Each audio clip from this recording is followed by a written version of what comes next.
From the food you eat, to the groceries that you buy, to the rent that you pay, the cost of everything around you is increasing.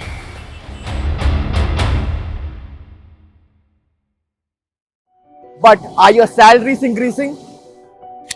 NDA's track record in these 10 years has been to essentially pander to the corporate sector, offer them tax concessions and so on. But when it comes to people being hurt by inflation, the NDA government has not been too worried about the political impact of inflation. Narendra Damodar Das Modi देश को चौकीदार की जरूरत है अच्छे दिन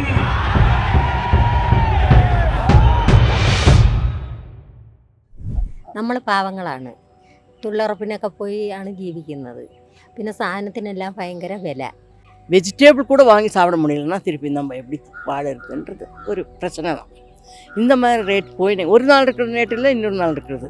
இன்றைக்கெல்லாம் beans கூட வாங்குறதுக்கு ஆகுதுக்கா, போன வாரம் எல்லாம் 100 ರೂಪಾಯಿ ಮೇಲೆ ಕಿಲೋ. ತರಕಾರಿ ರೈಸ್ ಇವತ್ತು ಟುಡೇ ಇಸ್ ರೈಸ್ ಇವತ್ತು ದಿವಸ ಏನಿದೆ 60 ರೂಪಾಯಿ ಇದೆ ರೈಸ್. ಇದರಲ್ಲಿ ಅಂಗಡಿಯಲ್ಲಿ 60 ರೂಪಾಯಿ ಇದೆ. ಲಾಸ್ಟ್ ಇಯರ್ 50 ರೂಪೀಸ್ ಇತ್ತು. 5 rupees only increasing. Bullet rice is 65 rupees, 60 rupees. All of ಎಲ್ಲ ಇನ್ಕ್ರೀಸ್ ಆಗಿದೆ. 15-20% ഇൻക്രീസ് ആಗಿದೆ. പിന്നെ എല്ലാത്തിനും ഭയങ്കര വിലയാണ്. പിന്നെ ഒന്നാമത്തെ കാര്യം മഴയില്ല. കൃഷി ചെയ്താൽ അപ്പോഴേ പന്നി തിന്നാണ്ട് പോകും. അങ്ങനെ പോലും ജീവിക്കാത്തൊരവസ്ഥയാണ്. எதுவும் செய்கிறதுக்காக இருக்கிறதுல வயரை சுருக்கிக்கிட்டு சாப்பிட்லாம்.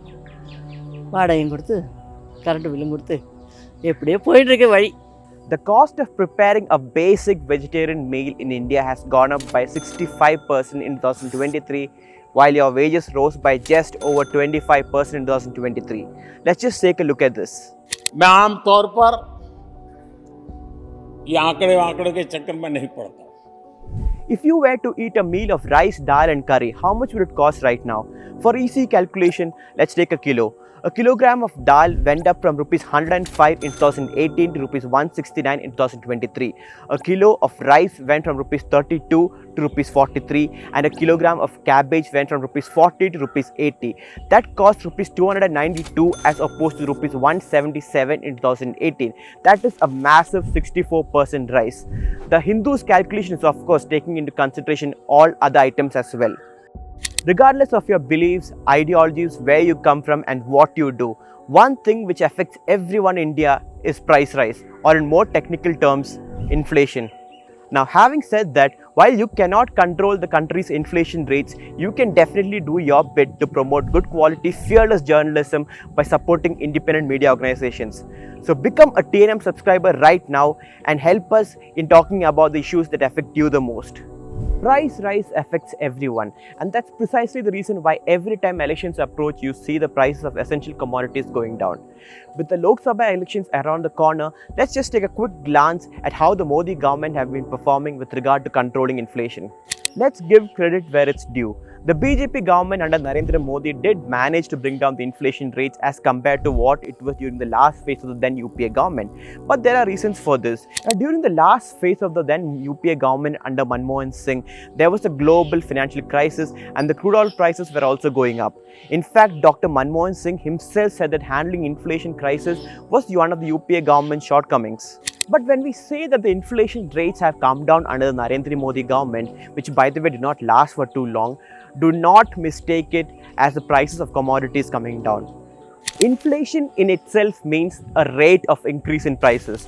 So when we say that the inflation rates are coming down, it means that the rate of increase of the prices is coming down and not necessarily that the prices are falling. In 2016, the government constituted a law which set the inflation target at 4% for the Reserve Bank of India. This meant that the RBI had to ensure that the inflation levels remained below 4%. It also increased the interest rates to curb inflation. Now you must be wondering how this works. If you increase interest rates, then the number of people taking credit from the banks will come down. So less is borrowed from the banks and invested into the economy. Because of less investment in the economy, the wages will go down, and because of this, the demand for products will come down. When demand goes down, the prices of products will also come down. And that is how the people of India lived happily ever after, except they did not. Like every policy, this had its drawbacks and shortcomings. While the prices of food grains and other agricultural products went down, the consumers were happy. But guess who were not?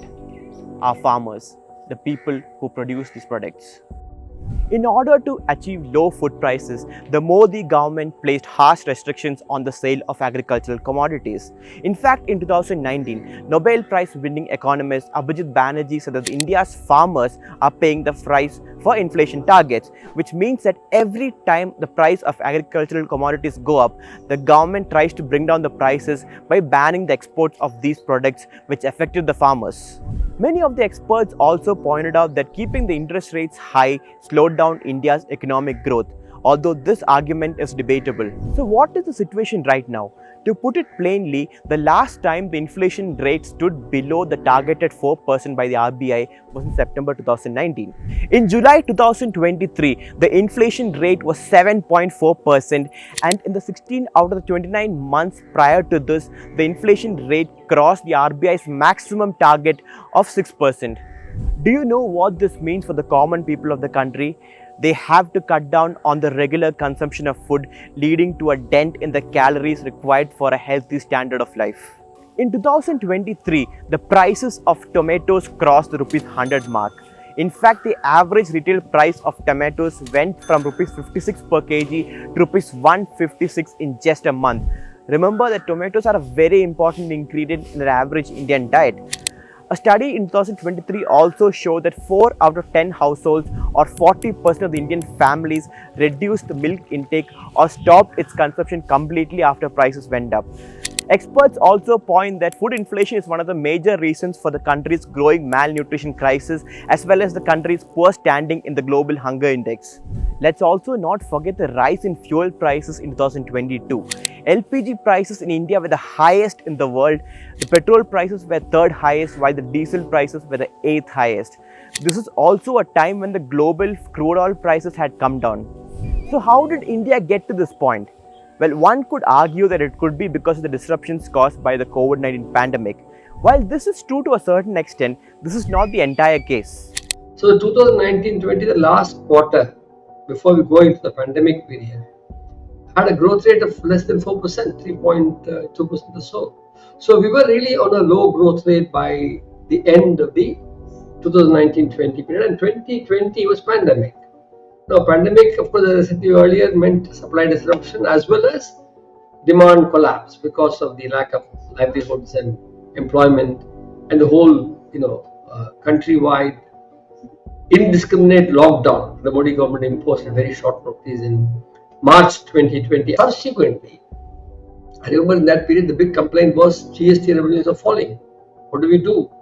And so the government actually has, in the last 3 years, strengthened the GST mechanism a great deal to raise a lot of indirect taxes from the poorer sections of the population. It's a very one reason why the inflation has, sustained itself is through this rise in prices brought about by GST changes. One of the main reasons for the fall of the Manmohan Singh government in 2014 was the abnormally high inflation rates.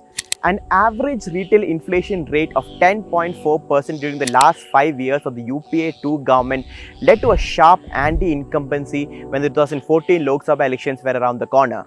Now, while the Modi government points at data to show that they have comparatively been able to control inflation, the fact of the matter is that people on the ground continue to suffer. So what should they have done better? Supporters of the ruling regime might brush aside issues like inflation and say that everybody, including the Western powers, are suffering. But what they are forgetting is that in high-income countries, the inflation affects discretionary expenditure, such as postponing the purchase of a car or by delaying a holiday because of rising prices. But in middle-income countries like India, the impact of inflation is as adverse as families having to cut down on nutritional intake. இன்னும் இது மேலே போயிட்டு இருந்தால் நம்மளாட்டம் இருக்கோம், பிழைக்கிறதே ரொம்ப கஷ்டம். ஒன்றும் இல்லாட்டி எங்கன்னா தூக்கு போட்டு தான் சாகணும். கையில் காசு இல்லாட்டி பிழைக்கிறதுக்கு ஆகுறது, ஒரு சின்ன வேலையில் என்னன்னு செய்து சாப்பிட்றதுக்கு ஆகுது. This election season, your right to choose puts you at the heart of it again. We'd like to be your eyes and ears. Choose the journalism and media that serves democracy and you. Simply log on to newslaundry.com/2024 election fund and choose an amount of your choice for the reports of your choice.